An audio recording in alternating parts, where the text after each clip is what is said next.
going on, ladies and gents? Cerebro here for T3G, and today I'm just going to give you a quick review of the Rock Candy wired Xbox One controller. Obviously this box is empty, so we're not going to be using that.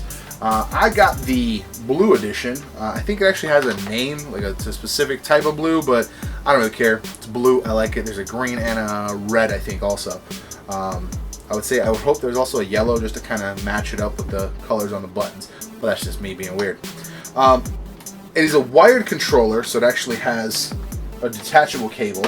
Now, the reason I went with this over a couple of the other options that were on the shelf is because this cable, the actual cable around the plug and the plug end itself is matched, so it actually is going to give it a really nice snug fit, and I've thankfully had a really good experience with that so far, so it doesn't move around. It's actually the big reason I bought another controller. I already have two Xbox One controllers.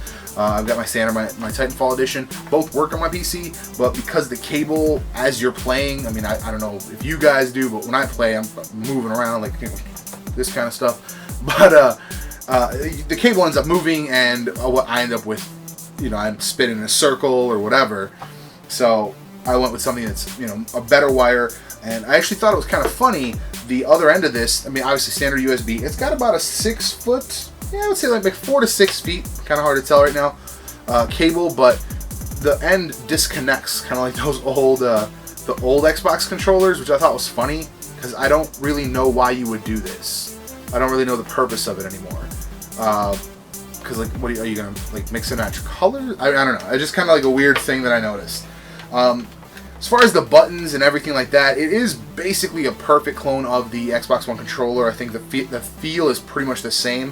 The front buttons, I feel like, are even, maybe not nicer, but they definitely feel a little better for me. I've got big hands, big fingers, so like the bigger triggers, I feel like they're a little bigger, and they're kind of a different curve, because it can't be the same, obviously. They feel a little better for me. The bumpers are kind of offset, so they're not right. They're not the same level. So that's kind of interesting, because then I definitely have to concentrate on making that transition to move the button, to move the bumpers instead of the trigger, which is good and bad in some situations, depending on if you're in the middle of a firefight to then have to switch.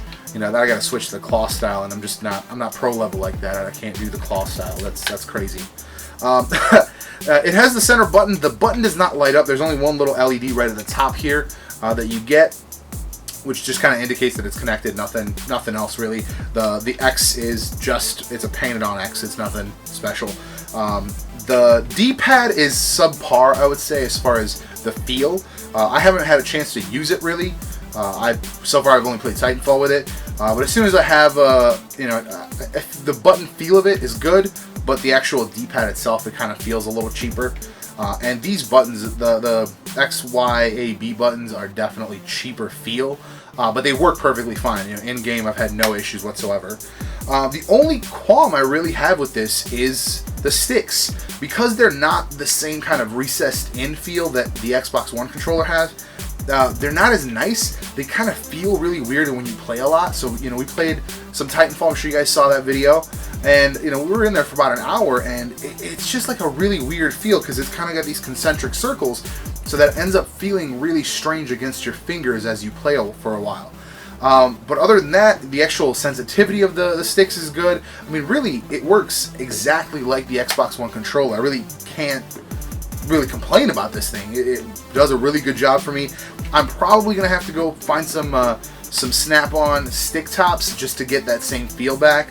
But otherwise, this thing's definitely aces for me. I think it was about 40 bucks at GameStop. I'm sure you'd be able to find it for a little cheaper somewhere else, but I kind of had an immediate need to play some Titanfall, and I really wanted to get something that I like. So otherwise, yeah, I'd say this is definitely a buy. Rock Candy Xbox One controller in the blue. I think it's got a color name. I'll throw it up here, but yeah, I would say definitely a buy. It doesn't work wirelessly, so it's definitely a wired only controller. It doesn't have any kind of wireless connectivity for the Xbox One or anything like that. It is for the Xbox One. Works perfectly fine on the PC. That's what I've been playing on, so I had absolutely no problems with it. So I would say definitely a recommendation from me. You know, 3 out of 3 guys, and whatever rating system we're using this month. But yeah, that's pretty much it. Just kind of a quick review, quick opinion piece on this guy. Yeah, I couldn't speak more highly of it. So appreciate you guys watching. If you have any questions on the rock candy or anything else, make sure you drop them down below. Check out T3GTech.com, Facebook, Instagram, Twitter, all that good stuff. And as always, I've been Cerebro for T3G, signing off.